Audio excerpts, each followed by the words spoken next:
jeûner, puis déjeuner. Deux verbes spirituels pour celui qui s'y connaît. Celui qui jeûne se fait la guerre pour élever son niveau de conscience. Et celui qui déjeune, eh bien, fait la paix pour exprimer toute sa reconnaissance. Et on ne sait toujours pas si c'est le commencement ou si c'est la fin de l'épreuve. Et à chaque nouvelle épreuve, je me dis que j'ai encore quelque chose à prouver, quelque chose à éprouver, un paradis à trouver ou à retrouver. C'est l'Aïd. Souhaitons donc bonne fête à tous ceux qui ont toujours été là pour partager notre quête et notre conquête de pouvoir sur nous-mêmes. Calme, calme. Notre conquête du pouvoir sur nous-mêmes. Amen. En fait, je sais ce qu'ils ont en tête, tous ceux qui me parlent incorrectement de reconquête, sur le plan politique ou sur le plan idéologique. Leur mot-clé, c'est le grand remplacement, qui est en même temps l'objet de leur tourment et de leur mécontentement.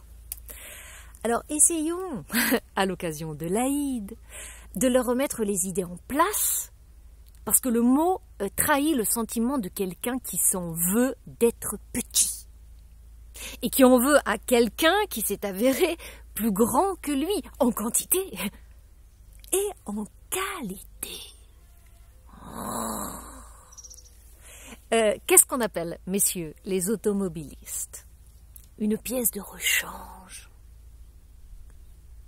Eh bien, c'est une pièce défectueuse qu'on remplace par une pièce non défectueuse.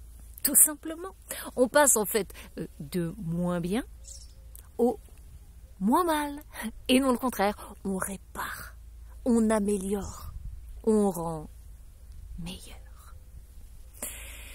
Et ça, c'est le genre de changement en fait que tout le monde appelle de ses voeux. Le passage d'un état inférieur à un état supérieur. D'où l'expression « mes meilleurs vœux », qui signifie « bien, je vous souhaite, je vous veux le meilleur ». Alors appelons de nos vœux le grand remplacement, qui ne peut signifier donc que deux choses. Être plus et avoir plus d'être. Quand on remplace un plus faible par un plus fort. Un moins beau par un plus beau. Un incompétent par quelqu'un de plus compétent. Un abruti par quelqu'un d'intelligent. Un monde qui voit le mal partout. Par un monde qui voit le bien quelque part. Aïd Mabrouk.